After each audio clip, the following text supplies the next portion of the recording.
6 टुकड़ों में मिली थी कविता। बेटी इंतजार करती रही। नाले में लाश, पार्किंग में scooty. Madhya Pradesh crime file में आज हम बात करेंगे बहुत ही चर्चित कविता रैना हत्याकांड की, जो घर से बस स्टॉप पर बेटी को लेने के लिए निकली थी लेकिन वापस नहीं लौटी। मोबाइल भी घर में छूट गया था। बाद में बंद बोरे में 6 टुकड़ों में कविता की लाश मिली। मध्य प्रदेश का व्यस्तम शहर इंदौर। यहाँ फार्मास्यूटिकल व्यवसाय से जुड़े संजय रैना अपने परिवार के साथ रहते थे। परिवार छोटा लेकिन खुशहाल माना जाता था। घर में पत्नी कविता रैना, 2 बच्चे और बुजुर्ग माँ थे। कविता अपने परिवार से स्नेह का केंद्र थी। पढ़ी लिखी, घरेलू लेकिन आत्मनिर्भर। 24 अगस्त की दोपहर थी, करीब 1 बजे का वक्त। उस दिन कविता घर से निकलते वक्त अपना मोबाइल साथ नहीं ले गई। स्कूल बस वक्त पर आती है, बेटी उतरती है लेकिन माँ का चेहरा कहीं नजर नहीं आता। पड़ोसन जयस ये देखती है कि बच्ची अकेली है। वह उसे अपने घर ले जाती है। घर वालों को झटका लगता है, बेटी तो घर आ गई लेकिन माँ कविता कहाँ रह गई। पति संजय का रूटीन था कि वह रोज दोपहर को घर आकर खाना खाते थे। उस दिन भी वे घर लौटे। बेटी को पड़ोसन ने छोड़ दिया था लेकिन पत्नी का अता पता नहीं था। पति ने फोन किया लेकिन कविता का मोबाइल घर पर ही पड़ा मिला। संजय ने इधर उधर तलाशा, जान पहचान वालों से फोन पर पूछा लेकिन कहीं कोई जवाब नहीं मिला। 3-4 घंटे बीत गए। कविता की गैर हाजिरी अब चिंता में बदल चुकी थी। शाम ढलने लगी थी। इसी दौरान एक खबर आती है कि देवास में एक महिला की जली हुई लाश मिली है। पुलिस ने संजय को बुलाया। वह हॉस्पिटल पहुंचे। जली हुई लाश को देखकर वे सन रह गए। पहचान कर पाना कठिन था लेकिन हाथ पर एक टैटू था। कविता के हाथ पर भी ऐसा ही टैटू था। पहली नज़र में उन्होंने कह दिया, हाँ ये मेरी पत्नी है। घर में मातम छा गया। लेकिन अगले दिन जब संजय ने दोबारा शव देखा तो चौंक गए। टैटू का पैटर्न अलग था। अब उन्होंने कहा यह कविता नहीं है। घर वालों को अचानक राहत मिली पर साथ ही सवाल और गहरे हो गए। ये कविता नहीं तो फिर वो कहाँ है। 25 अगस्त भी गुजर गया। कविता का कोई सुराग नहीं मिला। संजय ने बस और ऑटो पर पर्चे चिपकवाए। लिखा, जो भी कविता की खबर देगा उसे 25,000 इनाम मिलेगा। 26 अगस्त को इंदौर के 3 इमली चौराहे पर लोगों ने एक भयानक तस्वीर देखा। एक बोरे में धड़, गर्दन और एक हाथ, दूसरा हाथ, दोनों पैर और सिर था। पूरा शहर सन रह गया। पत्नी के लापता होने के बाद से संजय की हालत बिगड़ी हुई थी। उनकी मानसिक स्थिति ठीक नहीं थी। पुलिस कहती है कि कुछ सुराग मिला है तो परिवार वालों को खुशी होती, लेकिन पुलिस ने कहा कि आप मुर्दा कराइए और लाश देकर पहचान करिए कि गुमशुदा पत्नी ये तो नहीं है। ऐसे समय में पति पर क्या बीती होगी, बड़ी मुश्किल घड़ी थी। पुलिस ने संजय को फिर बुलाया। एमओई हॉस्पिटल में लाश के टुकड़े जोड़कर दिखाए गए। संजय ने दाहिनी हाथ देखा। कलाई पर लिखा था ओम राम कविता। चेहरा भी धुंधला ही सही लेकिन पहचानने लायक था। उन्होंने फूटते हुए स्वर में कहा, ये मेरी पत्नी है। कविता के बदन पर कोई कपड़ा नहीं था। मंगलसूत्र, चूड़ी सहित अन्य जेवर जो कविता घर से पहनकर निकली थी सब गायब थे। गायब होने के 2 दिन बाद जब कविता की लाश मिलती है तो इंदौर शहर का गुस्सा उबल पड़ता है। धरना प्रदर्शन शुरू हो गए। वरिष्ठ अधिकारी मौके पर पहुंचे और भरोसा दिलाया कि हत्यारा जल्द पकड़ा जाएगा। अंतिम संस्कार हो जाता है और पुलिस की जांच भी तेज हो जाती है। जांच आगे बढ़ती है। पुलिस ने सबसे पहले परिवार को शक के घेरे में लिया। कहा गया शायद सास बहू में विवाद था या पति ने ही पत्नी की हत्या की हो। संजय और उसकी मां से पुलिस घंटों पूछताछ करती है लेकिन कोई सबूत नहीं मिलता। कातिल अभी भी पुलिस गिरफ्त से दूर था। आखिरकार पुलिस उन्हें छोड़ देती है। संजय आहत हो गए। उन्होंने अपने बच्चों को लेकर डीआईजी ऑफिस के बाहर धरना किया। पुलिस अफसरों से कहा, हत्यारे को पकड़ो, हमें परेशान मत करो। लोगों के गुस्से ने पुलिस को हिलाकर रख दिया। फैसला हुआ कि पूरे इंदौर पुलिस बल को इस केस पर लगा दिया जाए। 4 टीम बनाई गई। Call detail analysis team, forensic team, case reaction team और इंफॉर्मेशन एनालिसिस टीम। हर एंगल से जांच शुरू हो गई। 30 अगस्त को नवलखा बस स्टैंड की पार्किंग से कविता की स्कूटी बरामद हुई। सीसीटीवी फुटेज निकाले गए, लेकिन क्वालिटी खराब थी। उन्हें पहली बार इंदौर से बाहर ले भेजा गया। इतना ही नहीं, 24 अगस्त की दोपहर 12 से शाम 5 बजे तक उस इलाके में मौजूद सभी मोबाइल नंबर खंगाले गए। 5 लाख कॉल रिकॉर्ड निकले। इतने कॉल रिटेन को खंगालना मुश्किल काम था। दिन रात की मेहनत के बाद इन्हें घटाकर 1000 नंबरों तक लाया गया। अब एक एक नंबर को बारीकी से खंगाला गया, लेकिन वहां भी सुराग हाथ नहीं लगा। पुलिस की कॉल टेल की जांच बेकार गई। इतिहास में पहली बार इंदौर पुलिस ने केस पर पावर पॉइंट प्रेजेंटेशन तैयार किया।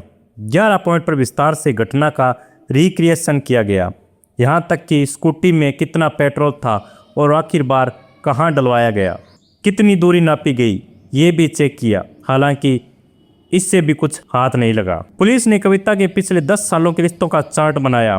पड़ोसी, रिश्तेदार, दूध वाला, सब्जी वाला, किराने वाला, दोस्त, हर किसी से पूछताछ हुई।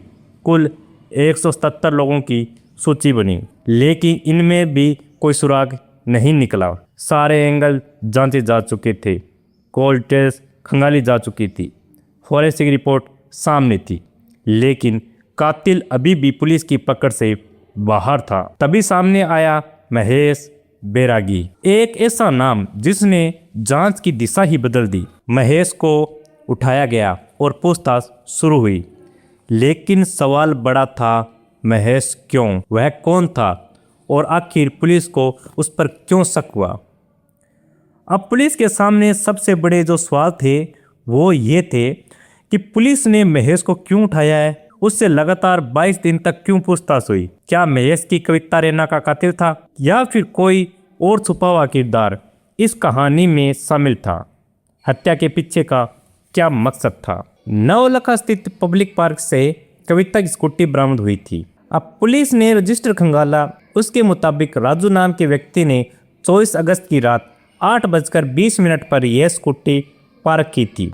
लेकिन अब सवाल ये था कि पार्किंग अटेंडेंट को रोजाना पार्किंग के लिए आने वाले सैकड़ों लोगों में से राजू का चेहरा कैसे याद रहा?